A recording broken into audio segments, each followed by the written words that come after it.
Assalamualaikum warahmatullahi wabarakatuh. Pada kali ini kita akan coba pelajari tentang bagaimana caranya melakukan pengkodean program dengan bahasa pemrograman HTML.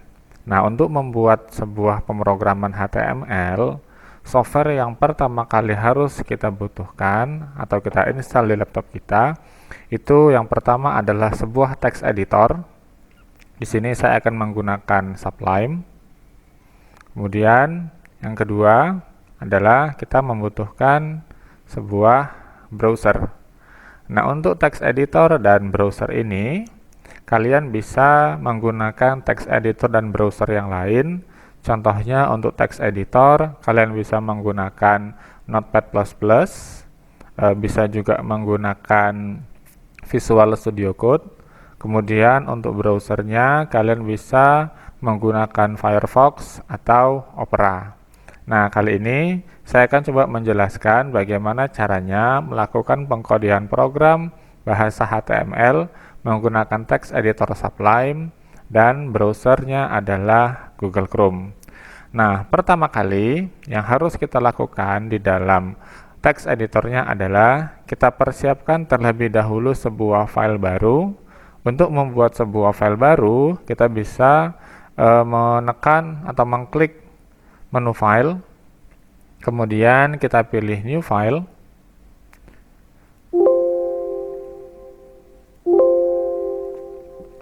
langsung saja kita simpan dengan cara file save atau bisa menggunakan shortcut Ctrl S. Kita simpan di tempat yang kita inginkan dengan nama, sini saya buat belajar html.html. Setelah itu kita save. Nah, maka secara otomatis dokumen kita itu namanya sudah muncul di sini beserta dengan ekstensinya. Nah, yang pertama kali yang harus kita pahami dalam pemrograman HTML itu adalah tentang struktur dokumen. Nah, bagaimana caranya membuat struktur dokumen HTML? Nah, jika kita menggunakan text editor Sublime, maka dia sudah memberikan sebuah kemudahan berupa autocomplete. Kita bisa dengan mudah membuat struktur dokumen HTML dengan cara seperti ini. Kita buka tag HTML, maka text editor Sublime itu akan memberikan sebuah autocomplete berupa HTML. Kita cukup menekan enter saja, maka secara otomatis struktur dokumennya itu sudah langsung dibuat. Di sini saya akan coba menjelaskan apa-apa saja yang menjadi bagian-bagian dari struktur dokumen HTML ini. Nah, yang pertama itu ada doctype HTML. Ini adalah sebuah inisialisasi bahwasanya dokumen kita ini adalah dokumen HTML dengan versi 5. Kemudian di sini ada pembuka HTML dan penutup HTML. Nah, setiap dokumen HTML atau dokumen website itu pasti didahului dengan tag HTML. Ini adalah tag yang paling utama. Kemudian di dalam tag HTML itu ada tag head. Nah, di dalam tag head itu ada tag title. Kemudian di bawah tag head-nya itu ada tag body. Saya akan coba jelaskan satu persatu. Yang pertama tag head. Nah, tag head ini itu berfungsi sebagai deklarasi identitas dari website kita ini. Kita bisa memberikan title-nya, kemudian memberikan description, kemudian meta keywords, kemudian yang lain-lain. Itu banyak sekali yang bisa kita lakukan dalam tag head ini. Kemudian ada tag body. Nah, tag body ini itu kita gunakan untuk melakukan pengkodean program. Jadi semua codingan kita itu akan berada di dalam tag body ini. Saya akan coba pertama kali menggunakan tag title terlebih dahulu. Nah, di sini di antara pembuka dan penutupnya, ini pembuka dan ini penutup. Di tengah-tengahnya saya buat sebuah teks belajar HTML. Kemudian di dalam tag body-nya di sini saya tuliskan halo, kami belajar HTML. Nah, kalau kita menggunakan text editor Sublime, di sini ada sebuah indikator. Jika di sini bertanda lingkaran seperti ini, itu artinya dokumen kita ini belum tersimpan. Tapi ketika kita sudah menyimpannya dengan cara file save atau Ctrl S, maka lingkaran tadi akan berubah menjadi silang atau tombol close. Nah, untuk melihat previewnya di browser, kita bisa dengan mudah melihatnya dengan cara klik kanan, kemudian kita klik open in browser. Nah, maka secara otomatis dokumen kita itu akan terlihat di browser. Nah, sekarang kita perhatikan satu persatu. Sudah terlihat di sini judul atau title dari dokumen kita itu adalah belajar HTML. Kemudian di dalam dokumennya atau di dalam bodinya ada sebuah teks, halo kami belajar HTML. Nah, dari sini bisa kita simpulkan bahwa tag title yang ada di sini itu berfungsi untuk memberikan teks pada title bar, sedangkan teks yang kita masukkan di dalam tag body itu akan tertulis di dalam body browsernya seperti yang kita lihat di tampilan seperti ini. Nah, jadi seperti itulah struktur dokumen HTML. Nah, ini harus benar-benar kita pahami secara serius dan tidak boleh ada kesalahan. Karena jika terjadi kesalahan sedikit, maka dokumen kita ada kemungkinan tidak akan tampil semestinya. Seperti itu.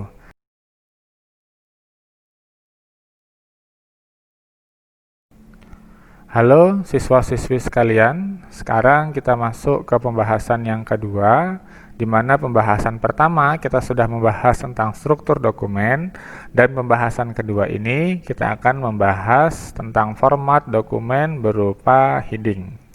Nah, perlu kita ketahui bahwa heading itu digunakan untuk pembuatan judul-judul artikel. Nah, untuk membuat sebuah heading itu kita bisa menggunakan tag H1 sampai H6. Nah, di sini saya akan coba membuat sebuah heading. Ini terlebih dahulu ini saya hapus dulu. Ini saya buat heading. Nah, heading bisa dibuat dengan cara menggunakan tag H1 seperti ini. Kemudian kita berikan teksnya, misalnya ini heading 1. Heading itu terdapat dari heading 1 sampai heading 6. Heading 1 yang paling besar dan heading 6 yang paling kecil. Nah, untuk melihatnya di sini saya akan buat heading 1 sampai heading 6.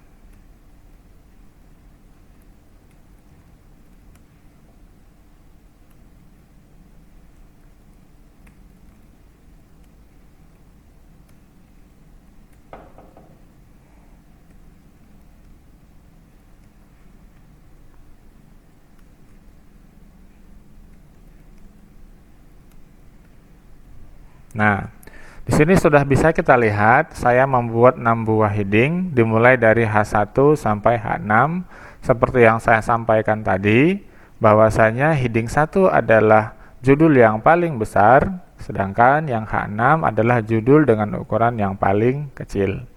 Nah, untuk melihat hasilnya sama seperti pembelajaran sebelumnya, kita tinggal klik kanan, kemudian open in browser. Nah, di sini bisa kita lihat bahwasanya sudah terbuat 6 buah heading dari heading 1 sampai heading 6. Heading 1 yang paling besar dan heading 6 adalah heading yang paling kecil.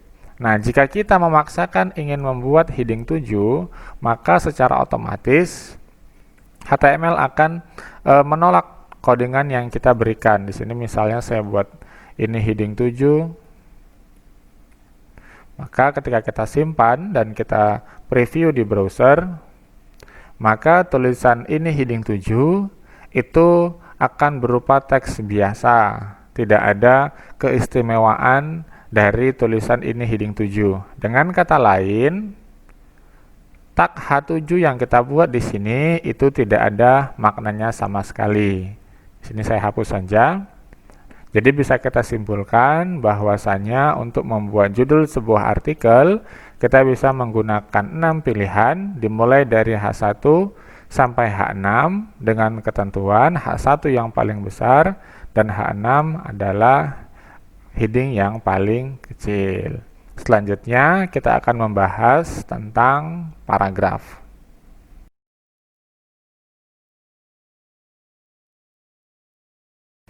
Halo siswa-siswi sekalian, hari ini kita akan membahas bahasan yang ketiga, yaitu tentang paragraf. Nah, di sini bisa kita lihat saya sudah memiliki 3 buah paragraf. Nah, seandainya ini kita preview di browser, maka hasilnya akan seperti ini. Nah, 3 paragraf tadi itu akan tergabung menjadi sebuah paragraf yang tidak ada pemisahnya. Untuk itu, di sini kita membutuhkan satu buah teknik pembuatan paragraf, di mana untuk membuat paragraf kita bisa menggunakan sebuah tag, yaitu tag P seperti ini. Kita bisa memberikan tag P pembuka di awal paragraf dan menutup tag P-nya di akhir paragraf. Kita lakukan untuk setiap paragraf yang kita miliki.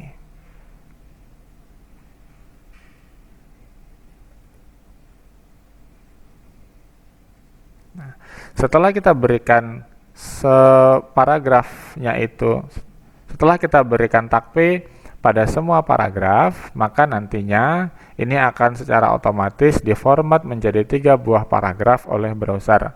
Untuk lebih lengkapnya, kita akan lihat pada browsernya. Nah, sekarang bisa kita lihat bahwasanya sudah ada 3 paragraf, di mana paragraf 1 itu terdiri 3 baris, paragraf kedua 2 baris, dan paragraf ketiga terdiri dari 2 baris. Nah, jadi bisa kita simpulkan untuk membuat sebuah paragraf, kita cukup memberikan tag P pada setiap paragraf yang ingin kita jadikan menjadi sebuah paragraf. Untuk pembahasan selanjutnya, kita akan membahas tentang line break.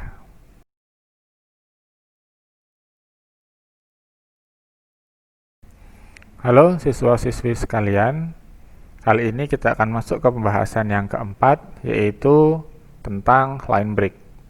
Line break digunakan untuk membuat baris baru, atau di sini saya bisa berikan 3 buah teks untuk contohnya. Ada teks Indonesia Raya, Indonesia Merdeka, dan Indonesia Jaya.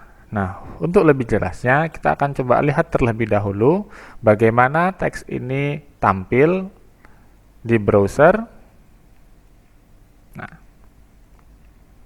teks ini akan tampil itu secara satu baris. Padahal, pada saat codingan, kita membuatnya menjadi 3 baris. Nah, dengan demikian, kita di sini membutuhkan sebuah aksi di mana Indonesia Merdeka itu harusnya berada di baris kedua, dan Indonesia Jaya harusnya berada di baris ketiga. Bagaimana caranya untuk berpindah baris? Nah, disinilah kita menggunakan line break atau pindah baris, di mana untuk melakukan pindah baris atau line break, HTML sudah menyediakan sebuah tag, yaitu tag BR. Nah, ketika kita memasukkan tag BR, maka secara otomatis kita memerintahkan browser untuk pindah baris. Nah, kalau kita baca codingannya, browser nanti akan menuliskan Indonesia Raya.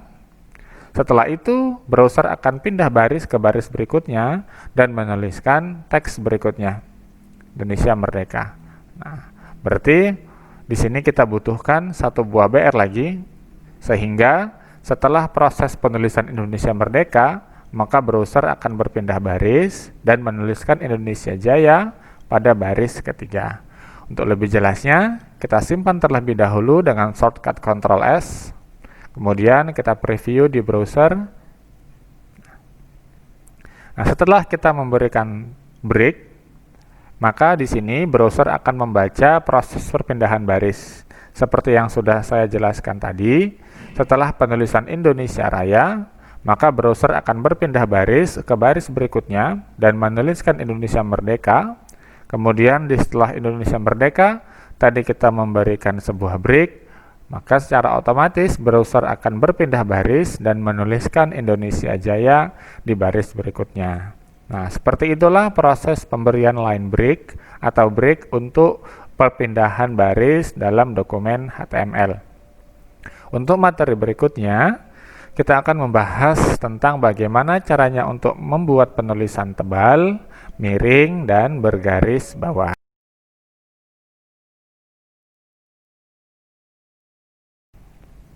Halo siswa-siswi sekalian, kali ini kita akan membahas tentang bagaimana caranya membuat teks tebal, teks miring, dan teks yang bergaris bawah. Di sini saya sudah menyediakan 4 buah teks dari mulai Indonesia Raya sampai Indonesia Sejahtera.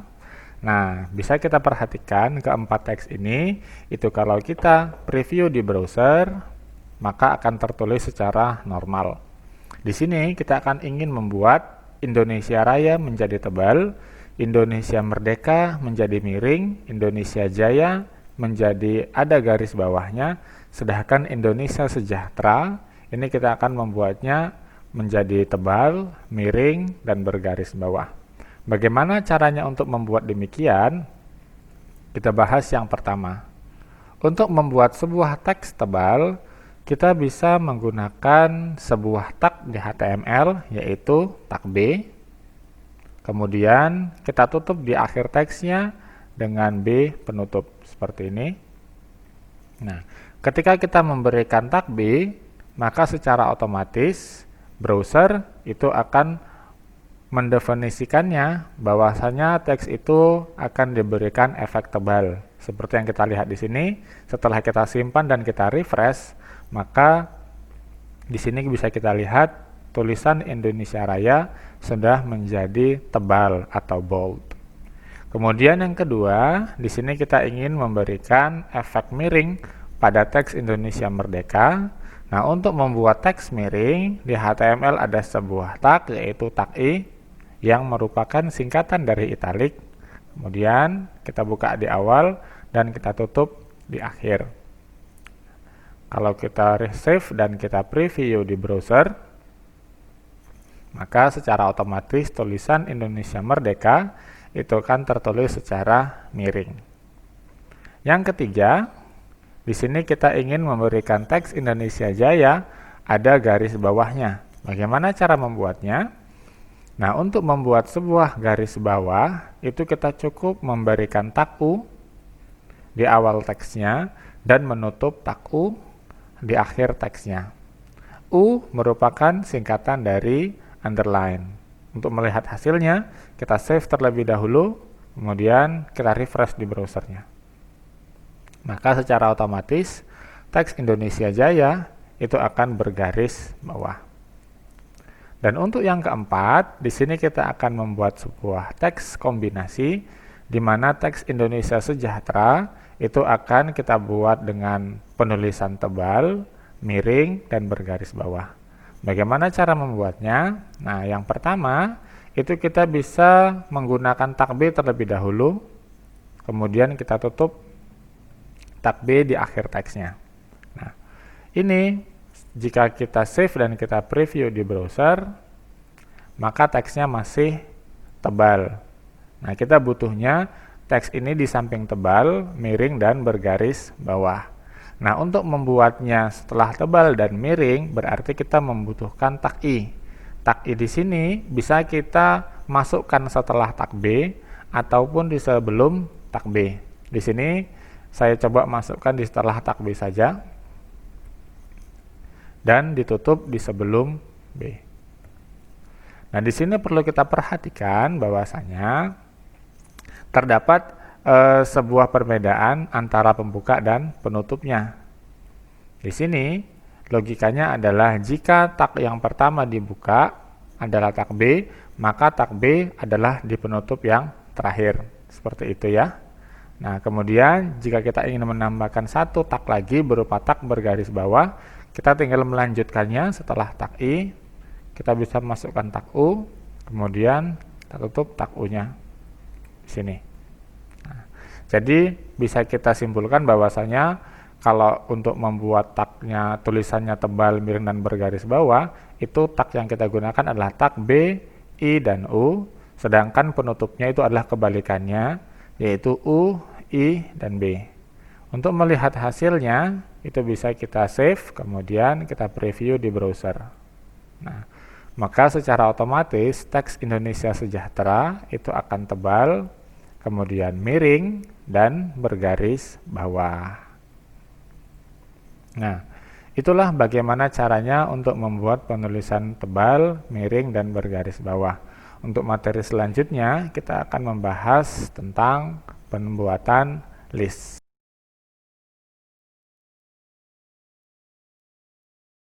Halo siswa-siswi sekalian, kali ini kita masuk ke pembahasan yang keenam. Pembahasan yang keenam ini kita akan membahas tentang list. Di dalam HTML, list terbagi menjadi dua. Yang pertama yaitu OL dan yang kedua adalah UL.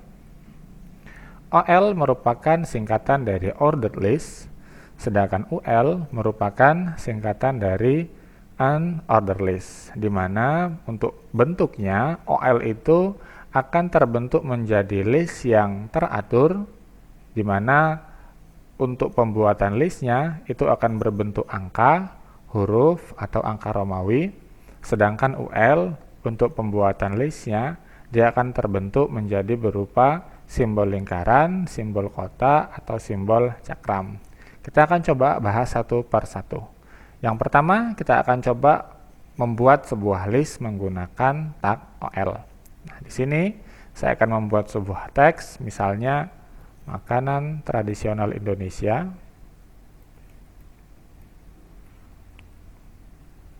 Nah, untuk pembuatan daftar makanannya, di sini saya menggunakan tag OL. Nah, untuk membuat list makanannya, kita membutuhkan satu buah tag pendukung untuk UL-nya, yaitu LI. LI merupakan singkatan dari list. Nah, jadi di sini di dalam tag LI inilah kita membuat daftar makanan tradisional Indonesia. Misalnya, yang pertama kita buat soto Medan. Yang kedua, misalnya gudeg Jogja. Yang ketiga, misalnya soto Betawi, dan yang keempat misalnya kita buat soto Makassar. Nah, sudah terdapat 4 buah list di sini. Ada list pertama sampai list yang keempat. Ini saya hapus terlebih dahulu. Nah, untuk melihat hasilnya, seperti biasa kita bisa langsung ke browser. Nah, untuk hasilnya di sini secara otomatis listnya itu akan terbentuk menjadi berupa angka. Angka 1, 2, 3, dan 4. Nah, untuk mengganti proses penomorannya ini, HTML sudah memberikan pilihan. Pilihan yang pertama, kita bisa menggunakan penomoran dalam bentuk huruf. Nah, jadi untuk mengganti proses penomorannya, kita bisa menambahkan sebuah atribut tag berupa type. Nah, jika kita type-nya membuatnya dengan A kapital, maka ketika kita save dan kita preview di browser, maka penomoran itu akan dibuat menjadi huruf kapital. Kemudian, jika kita membuat menggunakan A kecil, maka di browser itu akan terbuat menjadi A kecil. Tipe berikutnya itu ada angka Romawi. Jika kita membuatnya dengan Romawi besar seperti itu, ketika kita save dan kita preview di browser, maka hasilnya seperti ini. Dia akan tertulis secara angka Romawi besar, sedangkan jika kita ubah dia menjadi Romawi kecil atau I kecil, maka secara otomatis penomorannya akan dibentuk menjadi sebuah penomoran dengan Romawi kecil. Itu yang pertama, yaitu pembuatan list menggunakan OL. List yang kedua, kita menggunakan UL. Nah, kalau kita menggunakan UL, tata caranya sama seperti kita menggunakan OL, tapi kita hanya merubah tag pembukanya saja dari OL menjadi UL. di mana seperti yang saya sampaikan tadi, UL itu merupakan singkatan dari unordered list. Nah, untuk pendukung UL-nya sama seperti OL, kita membutuhkan sebuah LI. Nah, di sini misalnya saya buat kerak telur, kemudian rendang Padang, kemudian yang ketiga adalah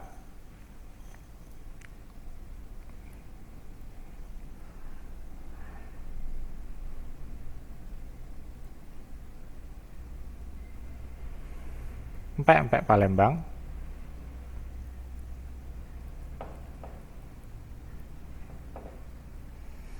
Nah, di sini saya buat 3, ada kerak telur sampai empek-empek Palembang. Nah, jika kita save dan kita preview di browser, maka proses penomoran itu akan dibentuk menjadi sebuah simbol seperti ini. Nah, kalau bentuknya seperti ini, itu berarti ini adalah sebuah disk atau cakram. Kita bisa merubahnya dengan cara memberikan atribut type pada UL, seperti ini. Nah, untuk UL, HTML sudah menyediakan 3, yang pertama disk, yang kedua circle, dan yang ketiga adalah square. Sekarang kita coba ubah menjadi square, maka nanti akan berubah menjadi seperti ini. Akan menjadi berupa kotak, bisa dilihat seperti ini. Nah, sedangkan kalau kita rubah menjadi circle, maka bentuknya akan berubah menjadi seperti ini. Dan yang ketiga, kalau kita gunakan disk, maka dia akan kembali ke bentuk awal. Jadi untuk UL terdiri dari 3 tipe. Yang pertama disk, kemudian circle, yang ketiga itu adalah square. Kita bebas memilihnya sesuai dengan kebutuhan kita. Untuk materi berikutnya, kita akan membahas tentang bagaimana caranya penggunaan font.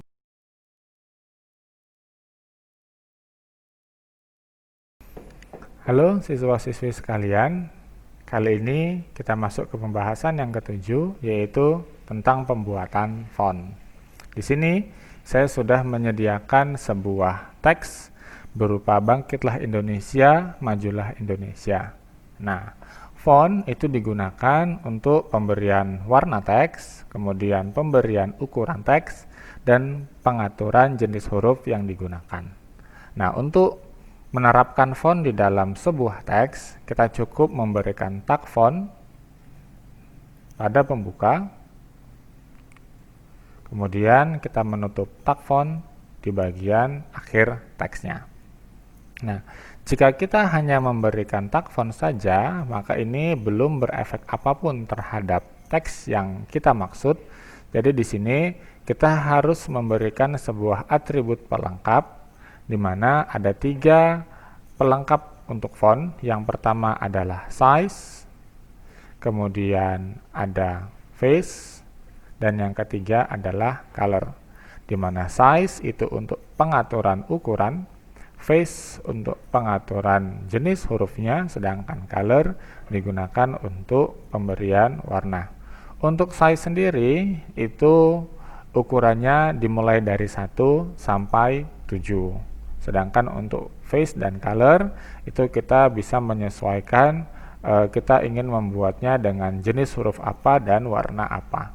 Untuk pemberian warna, kita bisa melakukannya dengan 2 cara. Kita bisa dengan menggunakan kode heksa warna, sedangkan yang kedua kita bisa menggunakan penentuan warna dengan bahasa Inggris. Nah, kita akan coba satu persatu. Yang pertama kita akan coba memberikan warna. Nah, jadi di sini setelah tag font, kita buat satu buah atribut tag baru, yaitu color. Sini colornya saya coba berikan dengan warna merah, yaitu red. Kemudian saya save, lalu saya preview di browser. Maka secara otomatis teks yang sudah saya beri font color red tadi akan secara otomatis berubah menjadi warna merah. Kemudian yang kedua, kita bisa menggunakan atau menambah atribut face. Face ini itu untuk pengaturan jenis huruf yang kita gunakan. Misalnya di sini saya ubah yang awalnya Times New Roman, kita coba berubah menjadi Arial. Maka ketika kita paste Arial, kemudian kita preview di browser, kita refresh, maka jenis hurufnya akan berubah menjadi Arial. Dan yang ketiga, itu kita bisa memberikan size. Misalnya di sini saya buat size-nya 3, maka secara otomatis browser itu akan merubahnya menjadi size 3. Size 7 yang paling besar dan size 1 yang paling kecil. Seperti itu. Nah, untuk pembahasan berikutnya, kita akan coba bahas mengenai horizontal line.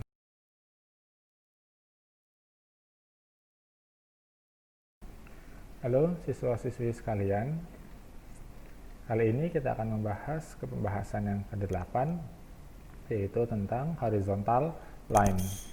Nah, horizontal line itu diberikan untuk membatasi antara bagian satu dengan bagian yang lain. Horizontal line ini berbentuk sebuah garis secara horizontal dari kiri sampai ke kanan secara full 100%.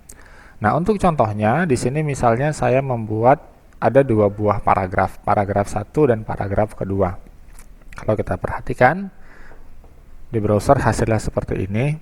Nah, saya menginginkan antara paragraf 1 dan paragraf kedua terpisah dengan 1 buah garis lurus secara horizontal. Nah, untuk memberikan batasan. Nah, bagaimana caranya untuk membuat garis tersebut? HTML sudah memiliki sebuah tag, yaitu tag HR. Tag HR digunakan untuk membuat sebuah horizontal line, di mana HR ini itu akan membuat sebuah garis secara horizontal dari kiri sampai ke kanan secara full 100%. Nah, untuk lebih jelasnya, kita akan coba preview di browser. Nah, bisa kita lihat bahwasanya di sini sudah terbentuk sebuah garis lurus secara horizontal. Nah, di sini garis ini membelah antara paragraf 1 dan paragraf yang kedua. Nah, jadi horizontal line itu biasanya digunakan untuk membatasi bagian per bagian. Nah, seperti itulah tata cara pembuatan horizontal line. Pembahasan selanjutnya kita akan membahas tentang image atau memasukkan gambar ke dalam dokumen HTML.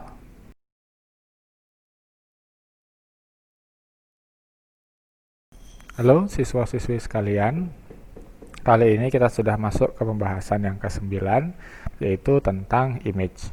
Pada kali ini, saya akan menjelaskan bagaimana caranya memasukkan image ke dalam dokumen HTML kita.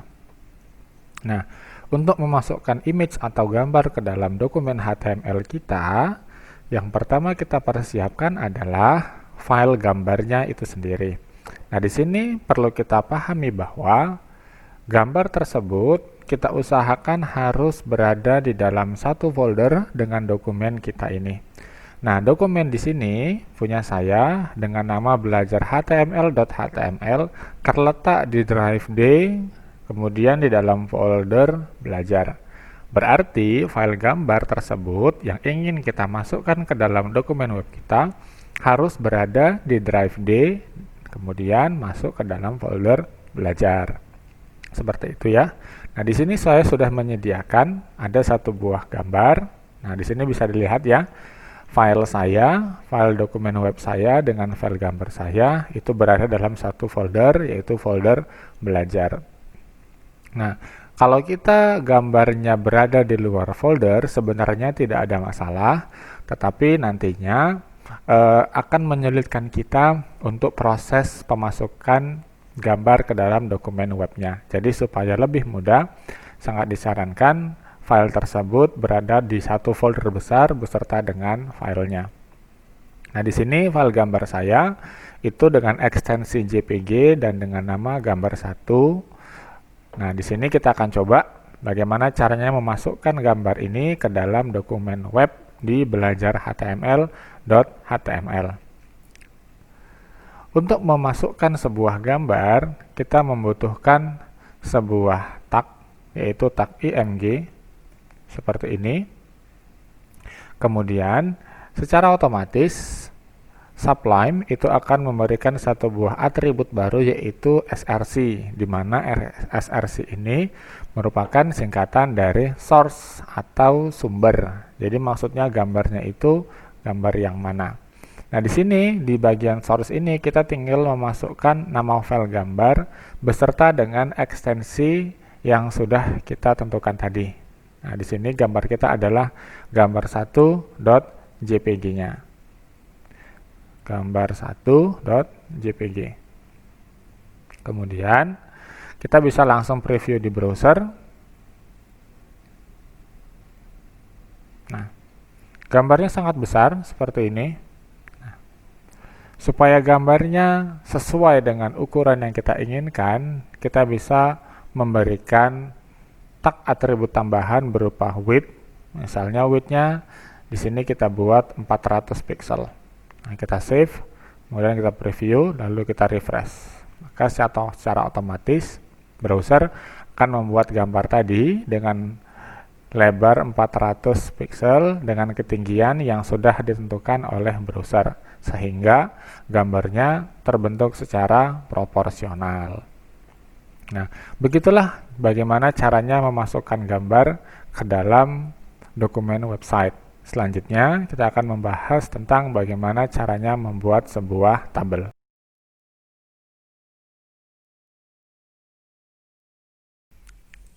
Halo siswa-siswi sekalian, nah, pada kali ini kita masuk ke pembahasan yang ke-10, yaitu tentang bagaimana caranya membuat sebuah tabel. Di dalam HTML terdapat cara untuk membuat sebuah tabel, di mana kita ketahui bahwa sebuah tabel pasti memiliki struktur, yaitu adanya baris dan adanya kolom. Nah, langsung saja, untuk membuat sebuah tabel di dalam dokumen HTML, kita membutuhkan sebuah tag, yaitu tag HTML, tag table. Kemudian, di dalam tag table tersebut, kita buat sebuah baris dengan tag yaitu tr. Kemudian untuk selnya atau kolom-kolomnya itu kita bisa menggunakan td yang kita letakkan di dalam tr. Nah, jika kita ingin membuat tabel dengan 3 kolom, berarti tag td-nya harus kita buat sebanyak 3. Seperti ini. Nah, sebuah tabel yang baik itu harus kita tentukan pertama width-nya terlebih dahulu. Misalnya kita tentukan 400, dan supaya kelihatan kita berikan border 1. Kemudian di bagian kolomnya kita berikan sebuah teks contoh, misalnya teks 1, teks 2, dan teks 3. Sekarang kita coba save dan kita preview di browser. Maka hasilnya akan seperti ini. Nah, di sini tabelnya terdapat seperti ada jarak antar barisnya. Ini dimaksud dengan cell spacing. Nah, untuk membuatnya tidak berjarak, kita harus memberikan atribut yaitu cell spacing. Kita tentukan 0 dan cell padding kita juga tentukan 0. Nah, tuh kita save dan kita preview di browser, maka tidak akan ada garis yang berjarak. Nah, untuk memberikan jarak antara teks dan tepi garis dari tabelnya, ini kita bisa menentukan cell padding yang tadi awalnya kita buat 0, kita buat misalnya menjadi 5, maka nanti akan ada jarak sebesar 5 pixel antara garis tepi dengan teksnya. Nah, di dalam tabel, di samping ada tr dan td, terdapat juga th. Th digunakan untuk membuat judul dari sebuah tabel. Untuk melihat tata cara pembuatannya, itu kita seperti ini. Kita buat sebuah tr lagi, misalnya di atas tr yang sudah kita buat. Lalu di sini kita buat sebuah TH, misalnya kolom 1, kolom 2,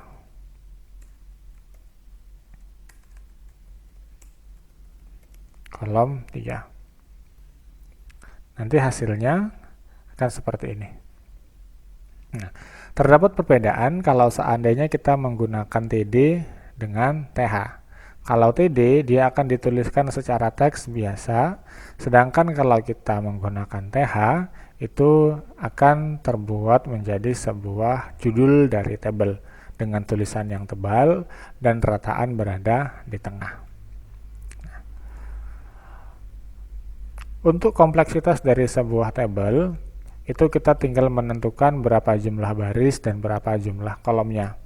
Dan seandainya kita ingin menggabungkan baris ataupun kolom, kita bisa menggunakan perintah row span dan col span. Nah, di sini saya beri sebuah contoh, misalnya barisnya saya tambahkan, saya copy saja. Hasilnya seperti ini. Nah, misalnya kita mau menggabungkan kolom yang ini, yang di baris kedua, kolom 1 dan kolom kedua ingin kita gabungkan, maka yang kita gabungkan ini adalah antar kolom. Nah, kalau antar kolom yang digabungkan, berarti perintah yang kita gunakan adalah col span. Contohnya seperti ini, antara teks 1 dan teks 2 di baris kedua. Baris keduanya ini, nah inilah yang mau kita gabungkan.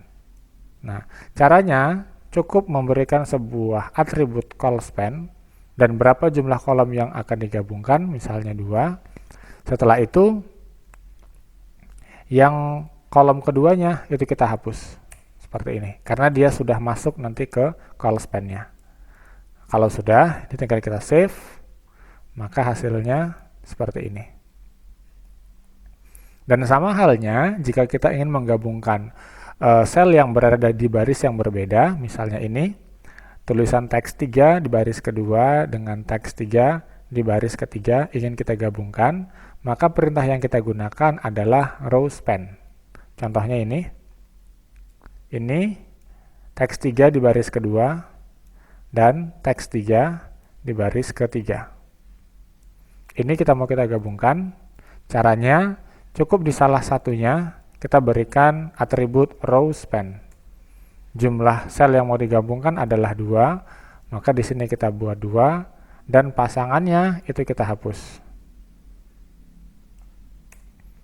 Setelah itu di save dan hasilnya seperti ini. Nah, begitulah cara pembuatan sebuah tabel di dalam HTML. Materi selanjutnya yang akan kita bahas adalah pembuatan hyperlink antar dokumen.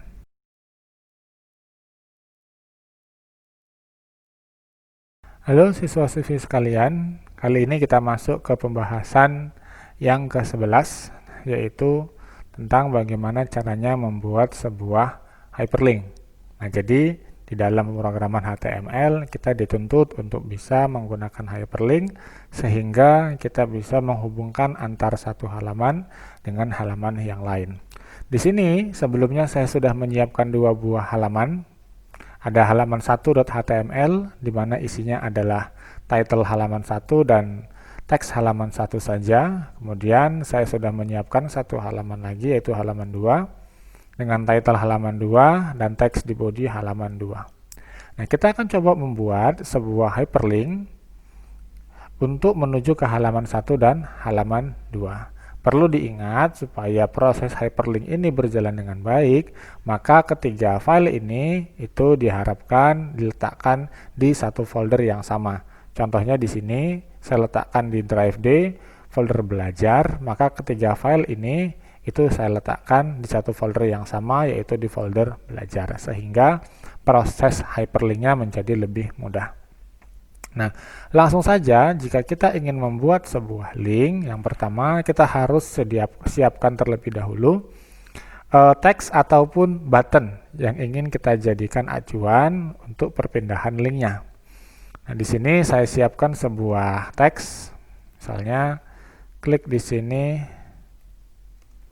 untuk pindah ke halaman 1 dan klik di sini untuk pindah ke halaman 2. Oke, ini saya kasih BR. Nah, untuk membuat tulisan klik di sini ada linknya, maka kita cukup memberikan tag A. Kemudian di sini kita tutup dengan tag A. Sedangkan untuk menentukan tujuannya, kita harus buat di sini ada href. Href ini untuk menentukan tujuan. Nah, jadi tujuannya misalnya klik di sini untuk pindah ke halaman 1. Nah, di bagian href tinggal kita masukkan nama file tujuannya, yaitu halaman 1.html. Begitupun untuk yang halaman 2. Kita cukup A, kemudian hrefnya kita tentukan halaman 2.html. Kalau sudah, kita bisa lihat hasilnya seperti ini. Nah, ketika kita klik, maka dia akan berpindah ke halaman 1. Kita klik yang halaman 2, maka akan berpindah ke halaman 2. Nah, kemudian setelah kita memasukkan hrefnya, hyperlink di dalam HTML itu bisa kita buat terbuka pada tab baru. Caranya adalah dengan cara menentukan target dari link yang ingin kita tuju. Contoh di sini untuk membuka halaman 1, saya ingin halaman satunya dibuka pada tab baru di browser. Caranya adalah kita tinggal membuat satu buah atribut tag baru yaitu target dan memberikan value blank. Maka secara otomatis halaman 1 ini akan dibuka pada tab baru di browser seperti ini contohnya. Saya klik dan halaman 1 dibuka di tab baru seperti itu. Nah, kemudian jika kita ingin memberikan link dan mengarah ke situs tertentu, misalnya YouTube, kita bisa menentukannya dengan langsung memasukkan protokolnya seperti ini. Contoh, saya buat teks klik di sini untuk mengunjungi situs YouTube. Saya A, kemudian di sini saya kasih href. Nah, di sini langsung kita kasih http youtube.com. Oke, sekarang kita coba. Kita klik, maka secara otomatis akan membuka YouTube. Nah, seperti itulah bagaimana caranya untuk membuat sebuah hyperlink. Nah, terima kasih. Cukup sekian untuk video tutorial dasar pemrograman HTML. Semoga bisa membantu dalam proses pembelajaran.